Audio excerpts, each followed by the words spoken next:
Naramay ka sa pagsulong ng ating inang bayan. Bawat tahanay may liwanag sa pag-ibig mong laan. Walang talo, laging wagi ka. I told you I did not kill anybody!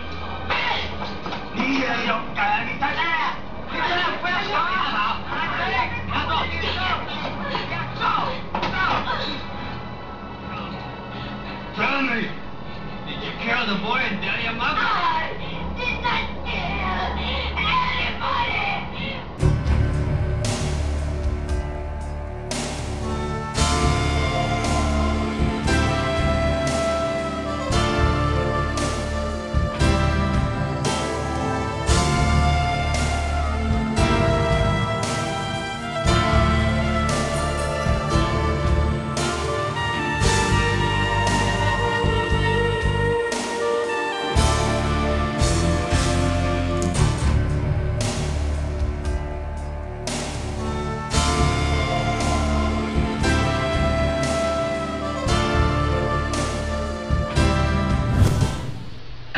What happened?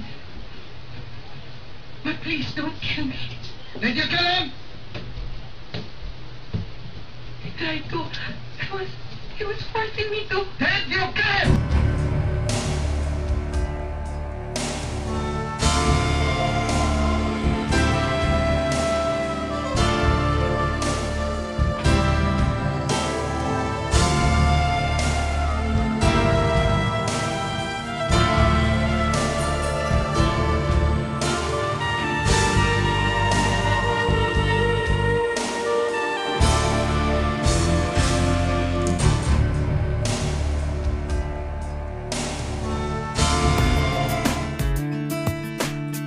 Bukod kina Flor Contemplasyon at Sara Balabagan, napakarami na ring ulat ukol sa mga masasamang kapalarang kinauuwian ng mga nakikipagsapalaran nating mga kababayan. Ito nga ba ay parusa dahil sa pagtataksil at pag-iwan sa tinubuang lupa? Ganito kasi inilarawan ni Professor Solita Monsod sa kanyang mga estudyante sa Universidad ng Pilipinas ang mga nagtapos sa nasabing pamantasan na nagsipag abroad. Ito rin ang bintang ng ilang ipinagpipilitang gawing literal ang pagiging makabayan. Pero hindi nga ba't ang bawat aksyon at prioridad sa lipunan ay naaayon din sa hinihingi ng pagkakataon? Sa totoo lang, kung tayo ay magbabalik tanaw sa kasaysayan, hindi nga ba't napakaraming nomads dahil na rin kailangan nilang makahanap ng lugar kung saan sila ay may pagkukunan ng kabuhayan at mas kaaya-ayang tirahan? Ganito rin ang naging kilos ng mga nasa rural o maging sa probinsya na nakipagsapalaran sa Maynila. Kaiba ba ito sa kasalukuyang panahon kung saan karamihan ay gustong mangibang bayan? Maituturing bang kataksilan ang paghahanap ng mas mainam na buhay para maitaguyod hindi lang ang sarili kundi siyempre ang pamilya? Maituturing bang pagtalikod sa bayan ang isang programang sinusuportahan din ng ating sariling pamahalaan?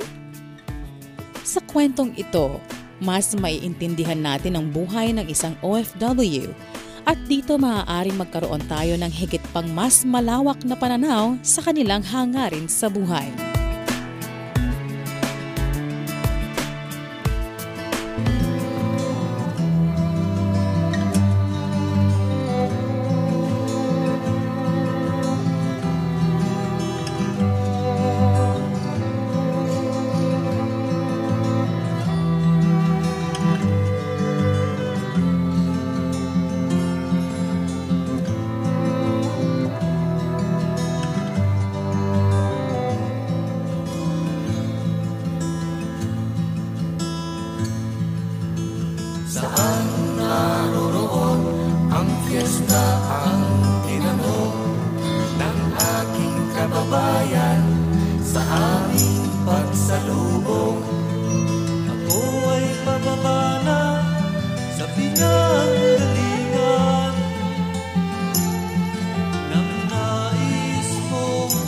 Karapatan ng bawat mamamayan ang magkaroon ng maayos na buhay. Isa sa susi upang ito ay matamo, siyempre, ay ang pagkakaroon ng trabaho. Pero dahil nga kulang ang trabaho dito sa Pilipinas, hindi natin masisisi ang ilang kababayang ng ibang bansa. Isa itong malaking sakripisyo na ang inaasahang kapalit ay kaginhawaan naman sa mga kaanak dito sa bansa. Mga giliw kong taga-subaybay ng programang Wagi, samahan po ninyo kung alamin kung paanong ang pangingibang bansa ng ating panauhin ang nagsilbing tulay upang maitawid ng ilan sa kanyang mga kababayan ang kani-kanilang pamilya. Ito rin ang naging daan sa mas malawakang pagtulong hindi lang sa kanyang mga kababayan kundi pati na rin sa mga dayuhan. Ating silipin ang pakikipagsapalaran ni Ginang Josefina Josie Bernal. Good evening po, Tita Josie. Good evening din po. So, balikbayan po kayo ngayon. Opo. At ilang taon na kayong naninirahan sa Estados Unidos? 22 years po ngayon. 22 years na. So, Opo. you're here on vacation? Vacation only. So, ano po yung pakay ninyo sa bakasyon nyo na parang less than a month? Ano po? Less than a month po dahil pumunta po ako rito para mag-celebrate ng death anniversary ng mother at ang aking pong mga kapamilya ay gusto pong magka-reunion which in-sponsor ko po yun para po mabigyan ko ng kahit kaunting kaligayahan ang Oo aking nga. mga kapamilya. So, malaking pamilya ho ba kayo o maliit lamang? Malaki po dahil Malaki. seven magkakapatid ang ina ko, Uh-huh. 6 magkakapatid ang aking ama. So, mapakalaki namin At ilan po kayo magkakapatid? 7 rin po kami. 7 rin na magkakapatid. Opo. At kayo po lahat ay pamilyado, may mga anak. Opo. Wala hong dalaga. May isa po. Yung May sinundan isa, ko po. Oo. So, pero malaking pamilya Malaki kayo. po kaming pamilya. So, yun pong pamilya ninyo, yun pong nanay at tatay nyo, sila po ay taga saan? Ang mother ko po ay taga Aklan, Aklan Capiz. Nadistino po ang aking ama bilang karpintero. Doon sa lugar Sa na lugar yun. nila. Nakarating na ako doon eh. Oo. Nakita po ng father ko, ang ina ko, nang siya ay 13 years old. 13 years old 13 lang years ang old. inyong ina nang siya makita ng inyong ama. Opo. 13 years po, dinala po ng ama ko rito ang aking ina, itinanan. Aba, napaka-gigulo naman pala ng inyong itinala ng inyong ina na Opo. napakabata pa nung panahon 13 na- years old. Pero ang tatay niyo isang karpintero. Isang karpintero Isang po. skilled carpenter from Kalumpit. Ay naku, siyempre, yung mga taga Bulacan at saka taga Pampanga, kilala sila talaga mga artisano Opo, ano sa, po? sa karpinterya. Buhay pa po ba ang inyong mga magulang? Wala na po, namatay na po ang aking mga magulang. Ang ama ko ay namatay nung ako ay 2 taong gulang. Tapos, ang ina ko po ay kamamatay lang nitong 103 years old po siya. 103 years old. Pampipir na po siya ngayong namatay. At lahi niyo ho ba ang mahaba ang buhay? Hindi po ata dahil marami po namamatay agad. Siguro po sa hirap ng aking ina, naglabandera, namulot ng palay, namulot ng mais, nangihingi ng mga dahon-dahon at lang makain kundi gulay, siguro humaba ang buhay.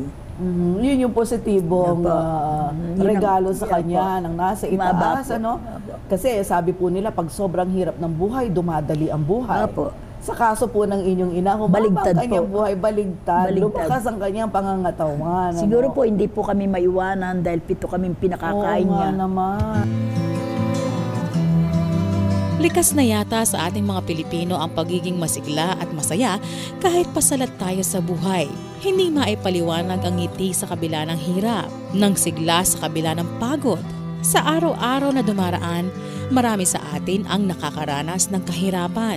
Subalit katulad ng nanay ni Josie, ang kahirapang ito din ang nagsisilbing susi upang lalo pang humaba ang ating buhay. Buhay na puno ng pakikibaka.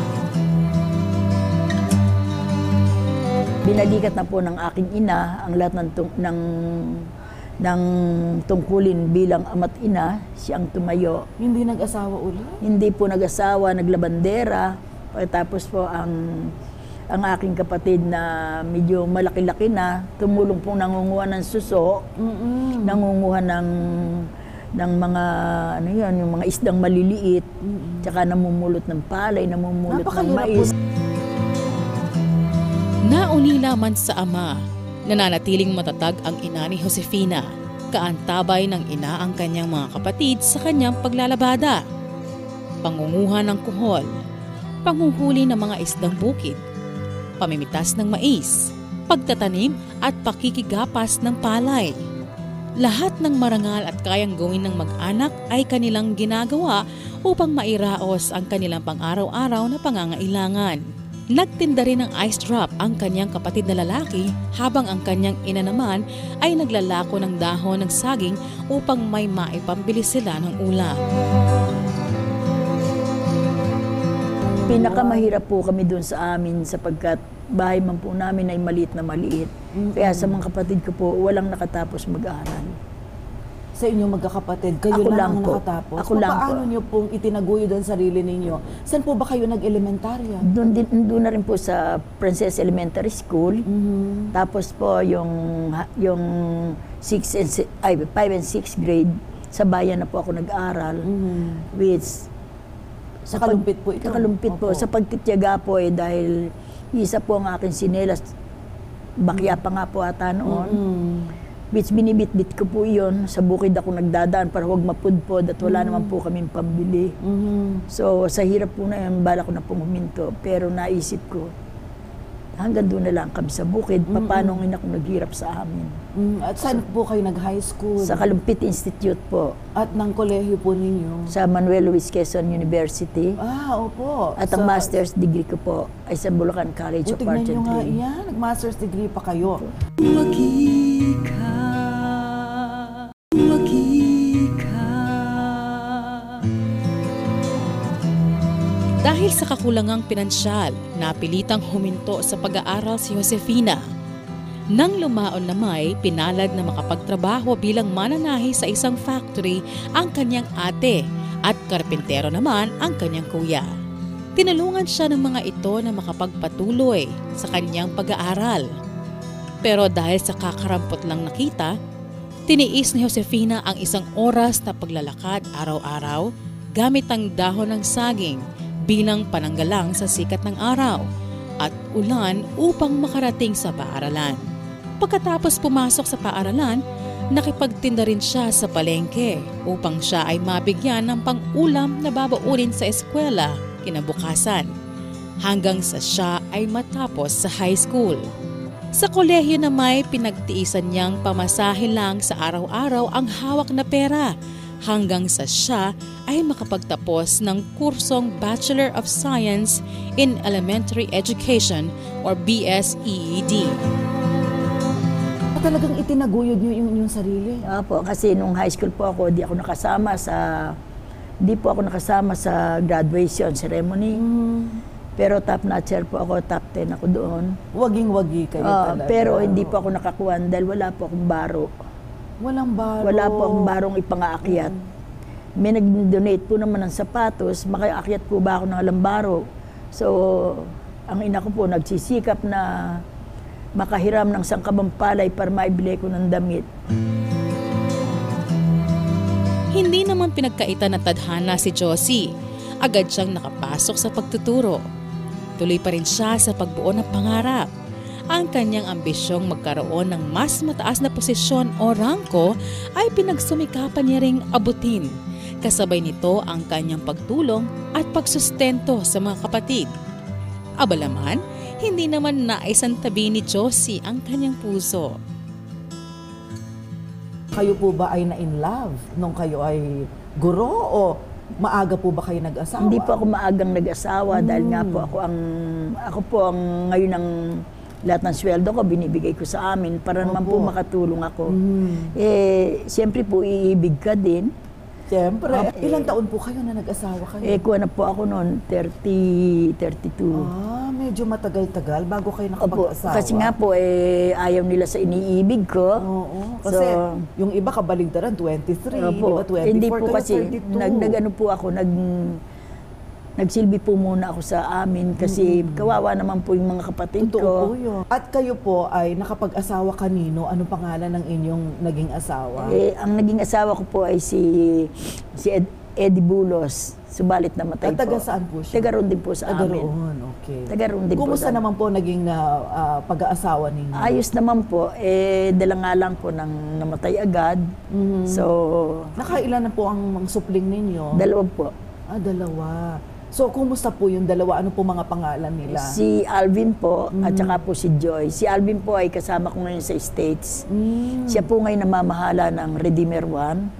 And siya po ang nagsisilbi pong taga-tingin sa 3 facility. Siya po ang pinamahala ko. Pero may mga administrator Pero po ako. paano kayo napadpad sa US? Ganito po yun eh. May nagsabi po sa akin na magpa-interview. Kailangan po kaming pera. Wala po kaming pera, walang puhunan. Pero naglakas loob po ako. Meron po akong kaibigan na may titulo ng lupa. Siya naging stepping stone paano ako makarating doon. Talaga? Pinahiram niya po sa akin ang titulo ng kanyang lupa. Oh my! Tapos meron po naman akong kaibigan na may pera, which pinagtiwala naman po sa akin. Hanggang sa nakapasa po ako sa interview. Natanggap ako doon. Binigay po sa akin sa immigration ay kuwan lang po, 1 entry. So I have to decide going back home on December or I will stay. Ang binigay po sa akin ay 6 months. So kailangan bumalik po ako yung 6 months ko. Pero nagtapat po ako sa direktor. Nagkukwit po ako, sabi ko, I am quitting my job. Why? You are a good teacher. I know that ka. Kaya hindi ako po yes, I know that I'm a good teacher because I passed the CBEST. But the big reason is, I don't have a legal paper to work. Okay. Pinagtapat ko po, hindi ako naging sinungaling. Okay. So finally, you got the working permit? Opo, nakakuha po ako ng working permit. Ang karanasan ni Josie sa US ay hitik pa rin sa pagsubok. Ang mga pagsubok na ito ay halos nagpasuko sa kanyang pagod na katawan. Subalit, mas nanaig ang kanyang puso't isipan, kaya't pinilit niyang matupad ang pangakong mapaglingkuran ang mga kapamilya. Pag galing ko po sa school, ang labas ko, 2 o'clock, pumapasok po ako sa convalescent hospital ng alas 3. Double job po ako. So, papasok kayo sa school in the morning? Opo. Anong oras po? From 8 to 2 po. From 8 and then 2 p.m. you go to your second job. Somebody has to pick me up to share a ride, but of course I pay. Yes. Dumarating po kami sa convalescent alas 3, which I will work there up to 3 to 11. In the evening? 11 in the evening? Pataas po. Oh my goodness. Pag dumating po kami ng bahay, alas 12 na, then pagod na kayo? Pagod na po. Tsaka hindi po ako sanay noon, hindi pinaplansa ang damit, namamlansa pa ako. Tsaka po marami kaming nakatira sa bahay na yon. Ako po ang natokan ng alas 4 paligo. Mantakin nyo, matutulog akong alauna media. Oh my goodness. Kailangan bumangon po ako para makapaligo ako. Ang hirap. Kaya nagpatuloy hindi kayo nakaisip na suko na, uwi na Hindi ako. po ako sumuko kasi nang tumalikod po ako sa amin. Sinabi ko sa akin, by hook or by crook, hanguin ko ang pamilya namin. Sa lahat ng mga nanghahamak sa amin, babalik ako nang hindi na ganito. Kaya 13 taon po ako na hindi nakauwi sa amin. 13 years. 13 years kasi umalis na po ako sa pagtuturo. Sinabi ko na naman sa direktor, sabi ko, I have to leave. Sabi, bakit? Kasi nga gusto kong, kung dito lang ako, malaki na nga ang sweldo ko, pero gusto kong umiba naman ng trabaho.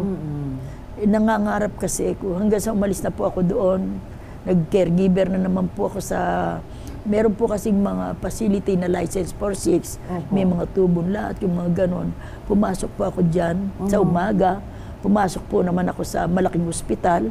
Sa gabi? Sa 2 to 10 po naman yun. El Encanto Hospital.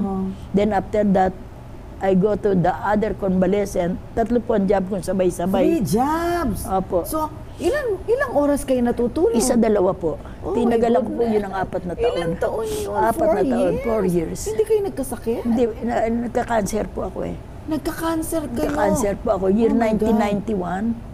Nagtatrabaho na ako na dapat po mag-leave pa ako ng 3 months kasi hindi ko pa kaya ang mag-leave. Pagka po naman ako nag-leave ng sobrang buwan, mawawalan po ako ng insurance, hindi na po ako ma-check up. So bumalik po ako sa trabaho, ala pa po 1 buwan.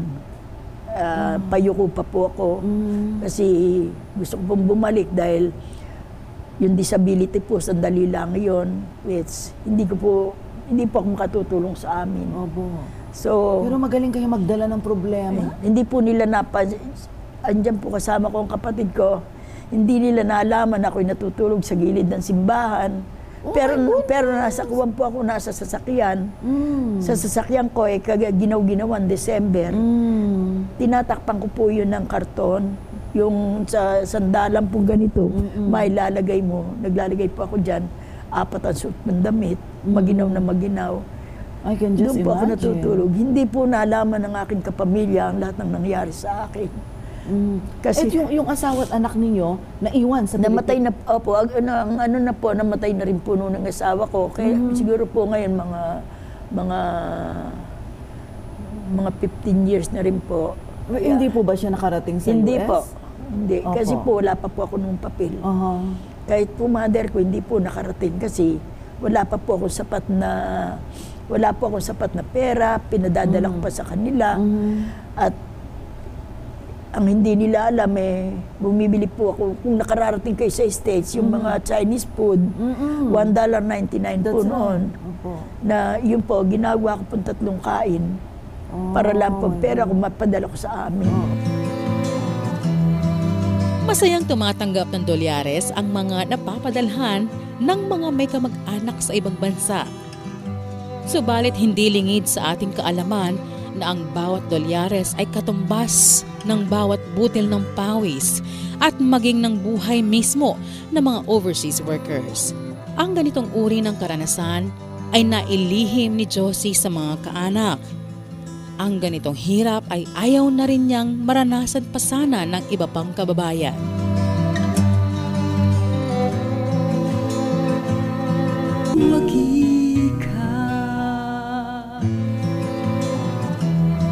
Physical adjustment, socio-cultural, at maging psikolohikal ay mga bagay na matindi ring hinaharap ng mga OFWs.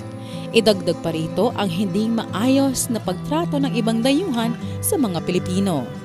Hindi maikakailang minsan ay nakakaranas sila ng culture shock. Kahit na maganda at malawak ang oportunidad, nahaharap naman sila sa mga kakaibang kaugalian, behavioral patterns, dayuhang lengguwahe, at pati na nga rin ng klima. Kadalasan, problema rin sa kalusugan, kakulangan sa social life, homesickness, at racial discrimination ang nararanasan ng mga OFWs. Kalungkutan na rin siguro ang isa sa pinakamatinding kalaban ng mga overseas Filipino workers na kung hindi mapaglalabanan ay maaaring humantong sa depresyon. Mulat tayong lahat sa mga ganitong problemang kinakaharap ng mga OFWs. Pero sa kabila ng mga social at ethical issues ng pagiging OFW, patuloy pa rin ang exodus sa pag-asang may mas maayos na kinabukasang sa kanila'y naghihintay.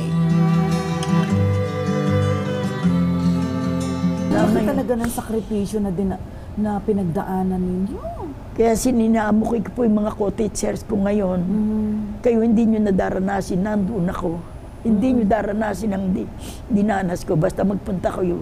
Ako bahala sa inyo. At kayo po ay sinuwerte. Sinuwerte po ako. Nakapagtayo kayo ng mga Opo.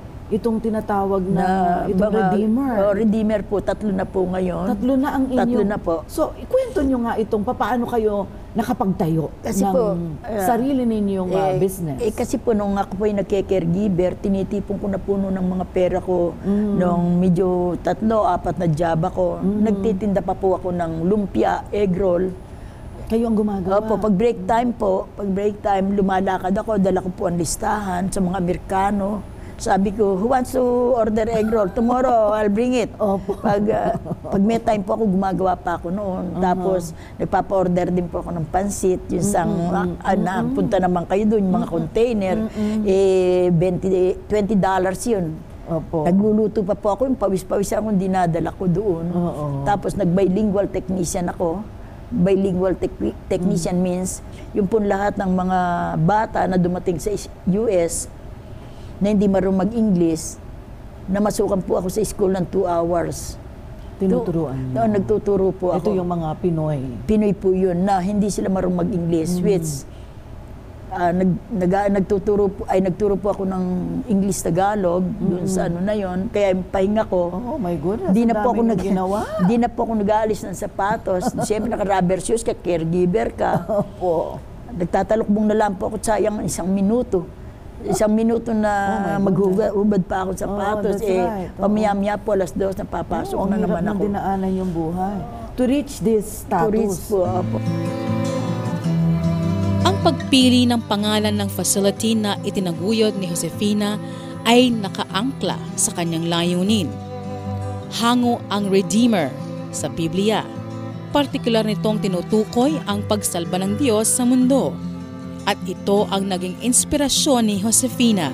Sa kanyang munting kakayahan, sinisikap ni Josefina na tulungan at salbahin ang ilang mga kababayan na bagong salta at naghahangad magkaroon ng magandang oportunidad sa Estados Unidos. Sa kasalukuyan, pawang mga kapwa Filipino na lamang ang kanyang mga empleyado. Ang love, passion, at commitment ang mga katangiang naghatid kay Josie sa pagtupad sa isang panibagong pangarap, isang katuparan, ang Redeemer Home na bunga ng kanyang pagsisikap.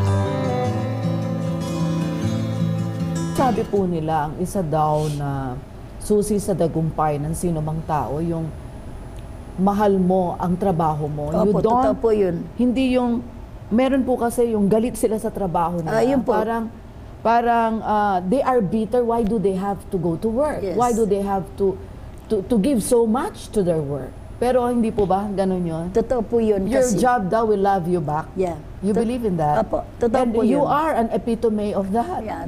Totoo po yun. Opo. Kasi ang iba, nagtatrabaho, lalo dito sa mga disabled, na pipi na, they are not capable to work, they cannot say their needs, they cannot say their names, they are mute. Almost all my clients are mute. But my Redeemer 3 are higher functioning na.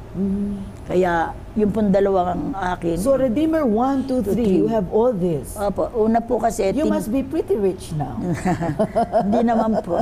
Tinipon ko po kasi yung mga sinusweldo. Tinitipon ko po kasi ang sinusweldo ko para makapagtayo ng isa. Kasi kung wala kang partner How much sa buhay, capital do you need to be able to establish? establish, you have to have $100,000 in the bank. In the bank. Which yes. you will not use. That is your operating cost for 3 months. At hindi lang po yun, pag bumili ka ng bahay, you have to renovate because just the place where the wheelchair will. Yes. Yeah, there is a measurement So, may of mga 36. requirement yan, Meron po yung very strict 36 in the US. Opo, at saka doon sa kailangan may exit door ka doon sa aking mga That's right. sa mga disabled. Pero ala po akong binubuhat. I'm lucky that they are all ambulatory. Tapos So how many clients do you have per six home? clients. Six clients. per Redeemer yeah. home. So 6 here. 6 here and 6 Okay. here. Hindi naman po kasi kung gusto mong mahal ang bayad, kunin mo ang mas mataas na level. Which kawawa naman po ang mga caregiver. Hindi naman po ako after the money only. I am with the welfare of the staff. Also, especially, they are all my ko-kababayan. Oh, mga Pilipino rin. lahat. Hinikayat ako ni Josie na mag-try ako na mag-apply sa US Embassy na magkaroon ako ng visa. Ngayon, sinwerte naman ako na nakakuha ako ng visa kaya ako'y nakarating sa kanya. Nung ako'y nakarating na doon, tinulungan niya ako na makapagtrabaho doon sa kanyang facility na libre lahat ang aking mga pangangailangan. Wagi ka.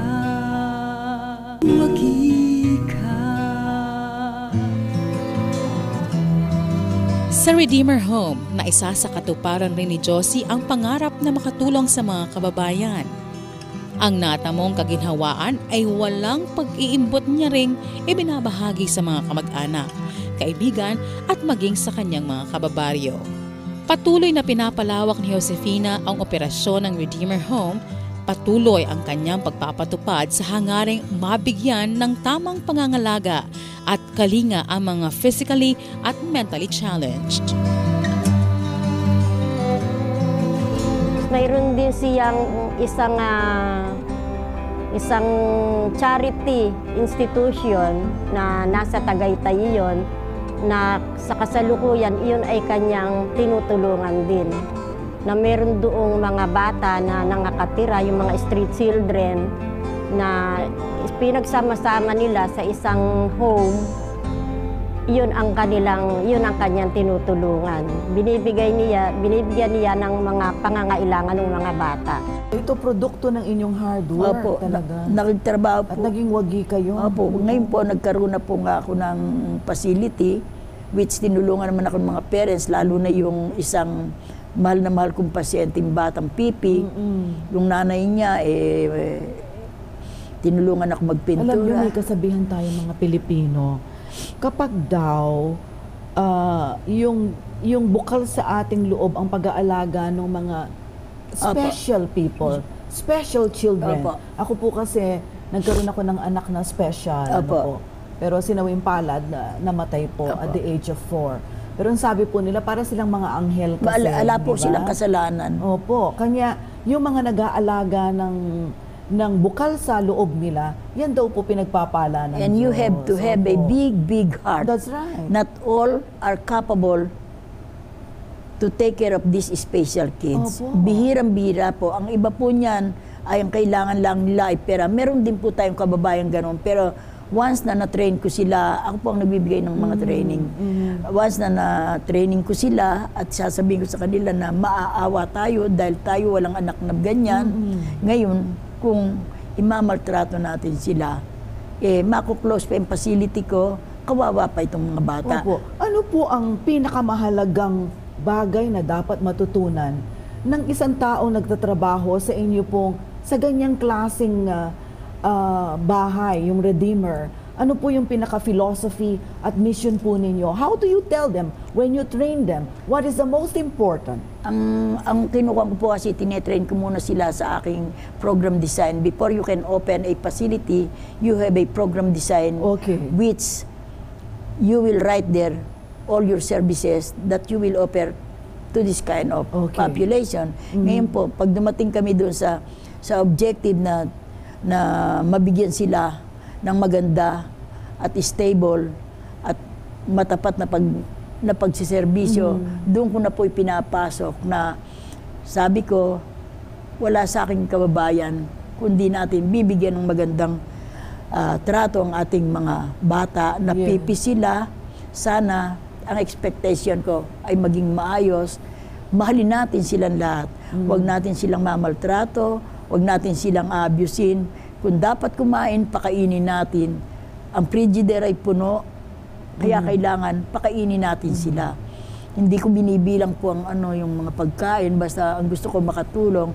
Doon ko tinrain ng aking mga staff na huwag gugutumin at huwag mamaltratuin. Kasi doon po ay may itinetrain ako sa kanila na different kinds of abuse. Unang-una na yan, yung verbal abuse. Physical Never ever. Tumaas lang po ang boses mo at may nakarinig sa'yo, damay po ang facility. Huwag na yun. Sabi ko, mawawalan kayo ng trabaho. Sana naman pupunta itong mga batang ito. Kasi po ang puso ko nandiyan. Kaya sabi ko sa kanila, mahal na mahal ko yung aking mga alaga. Kahit minsan may tuluyan ng laway, pinakikita mo sa kanila na talagang mahal na mahal mo sila. Kaya mahalikan mo ang aming mga clients, consumer. Ayaw na po kasing patagawag ng clients, consumers. Dahil ang paligo po nila umaga at hapon. Lagi po yan. At saka pagtututbrush, talagang requirement po yun. Kasi nagke-caregiver po ako sa unang pagte-training sa kanila. Ako po ang nagmagawa, sumusunod sila sa akin para pag sila na ang gagawa, alam nila ang mali at tama. Serbisyong di masusukat at di naghahangad ng labis pa sa nararapat. Serbisyong gamit ang puso. Ito ang klase ng paglilingkod na inihandog ni Josie sa kanyang mga kliyente. Ito rin ang malinaw niyang pamana sa mga kababayang Pilipinong kanya ngayong empleyado. Ito ang klase ng serbisyong ipinagmamalaki ng mga Pinoy, at hinahangaan sa buong mundo. Masama pa rin bang maituturing ang pagbabahagi ng ganitong kakayahan sa buong mundo? Kataksilan pa rin ba ang pangingibayong dagat kung mahahanap ang pansariling kasarinlan? Ang kwento ni Josefina ay isa lamang sa mga nakaimbak na kwento kung saan mapapatunayan natin na minsan kailangan natin magsakripisyo at lumayo sa mga minamahal upang tayo ay makaalpas sa tanikala ng kahirapan at pagiging busabos. At ito ay isang karapatang nakasaad hindi lang sa saligang batas, sapagkat bahagi na ng ating natural na karapatan ang mabuhay ng maayos at disente.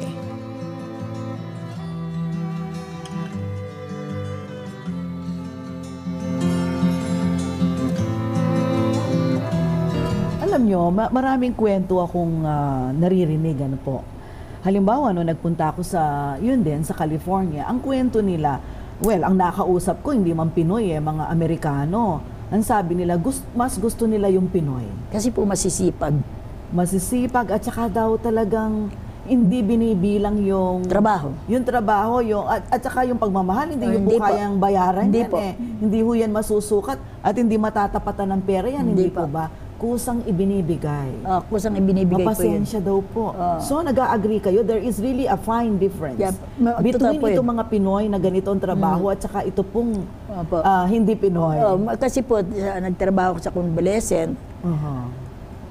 may Pinoy, may Amerikanong itim, may Amerikanong puti, may Meksikano.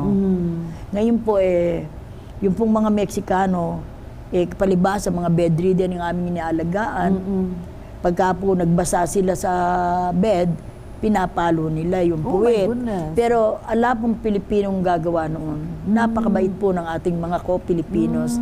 Tsaka nagtrabaho pa rin po ako sa isang malaking convalescent. Nagtataka ako bakit tapos na sila, ako alas 12 na nagpapaligo pa. Sabi nila, halika turuan kita. Dalhin mo ang pasyente mo, lagyan mo ng tuwalya, basain mo ang buhok, ibalik mo na. Sabi ko, kung kayo ba ang matanda at ganyanin kayo. Oo Kaya nga ako naman. po, laging sa tuwid, ang gusto ko, Opo. hindi po ako lumilihis. Dapat may pagmamahal ka lang. Opo, kailangan po malaki ang puso at saka mo. respeto. Hindi po ba? Kasi, ayun, meron na naman ako isang natutunan sa inyo. Parang sinasabi nyo, don't do to others what you do not want Opo, others to do totoo po unto yun. you. Kasi lahat po tayo, ako nga, sabi ko sa edad ko ngayon, iniisip ko, paano kaya ako pagtanda ko, Yan na di po, ba? opo. So, kung sa pagtanda po natin, hindi naman tayo nagpakita ng mabuti dun sa nakakatanda sa atin, chances are we will get Tayo the same rin. treatment, right? So, napakaganda po ng inyong mga itinuturo. So, ilan po ang mga staff ninyo dito sa staff ko po- tatlong Redeemer houses? Ang staff ko po sa bawat isa, yung regular ko ay 5. Sa isa lang po yon. Tapos meron pa po akong mga reliever. Kaya bali po, ang tauhan ko sa kuha na yon, halos umabot po ng almost 30. Pero may sarili naman po akong accountant, lawyer accountant, Pilipino rin. Kasi dumadating po ang auditor na di ko man kaya sagutin. So malayo na po yung estado ng buhay ninyo ngayon noon pong una kayong dumating. Opo. Di ba? Yung struggle na dinaanan Opo. ninyo, matindi talaga. Malaki pong dinanas kong hirap, di ko naman po kinahiya yun. Opo. Di ko po kinahiya yun. At sa dami pong panabayang kami nagsipunta ron, di ko po naman kinukuhan. Ako lang po ang nakapagbukas ng mga facility. Oo nga. Nakapagbukas. Pabihira po yung kwento nyo Opo. Yung mga kababayan ko pong mahinaan loob, sana maglakas loob sila. Sinasabi ko nandun ako, let me Hindi be, nyo sila pababayaan at saka let doon. me be their driver. So, pag dumating sila, ako pa po mismo ang sumusundo sa airport. Wow. Opo, sa edad ko pong rin, nagdadrive pa. Oo. I Tsaka- will not ask about your age, but para sa akin. Kaya hindi ko po sinulat para sa noon akin, you are 55. At saka sabi ko nga po ngayon, at saka ang kuwan ko po, it's not the money alone that will make a person happy. It's not. It's the love and That's peace. Kasi po, may I pera agree. ka, mabibili mo ng lahat. Di tulad noon, bakyala, hindi ako makabili. Sabi ko nga po sa mga kapatid ko, ano man ang biling ko ngayon, terno-terno, kaya kong bilhin. Pero hindi pa rin sapat kasi magkakalayo tayo. Oo nga. Merong oras na gusto May kong kulang sa buhay. may gusto kong oras na lumundag lalo't kung nagkakasakit ako. Gusto ko silang makita. Gusto kong may magmahal sa akin. Pero kulang na kulang. Hindi ko mabibili yung pagmamahal na gano'n. Tama po. Kaya I think that is a lesson in life na natutunan po ng maraming nanonood sa atin ngayong gabi. Minsan pa napatunayan na sa pagkalinga sa ating kapwa ay hindi tayo tumitingin sa estado sa buhay. O di naman kaya sa edad o kung anumang lahi ang pinanggalingan nito. Tunay nga na ang wagas na pagmamahal sa kapwa, katapatan sa tungkulin, pagmamahal sa trabaho, at paniniwala sa patuloy na paggabay ng poong may kapal, ang siyang maghahatid sa atin sa rurok ng tagumpay. Hanggang sa muli, ako po si Sonia Soto. Samahan niyo ako sa mga susunod pang episodes ng Wagi, ang programang naghahandog sa inyo ng mga kwentong tagumpay ng bawat Pinay. Magandang gabi po. Para sa inyong mga tanong, komento o suhestyon, i-type ang CLTV space Wagi space ang inyong pangalan at address at mensahe at isend sa mga sumusunod na numero.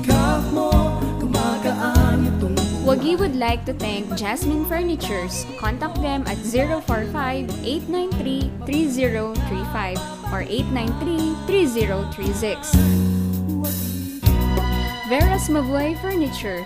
Visit them at Henson Street, Angeles City. Wagi ka mabaihan, dapat kang tularan sa pagsisikap mo. Gumagaan itong buhay, mundo'y patuloy na ikot dahil mayroong ikaw. Mabuhay ka babaihan, wagi ka.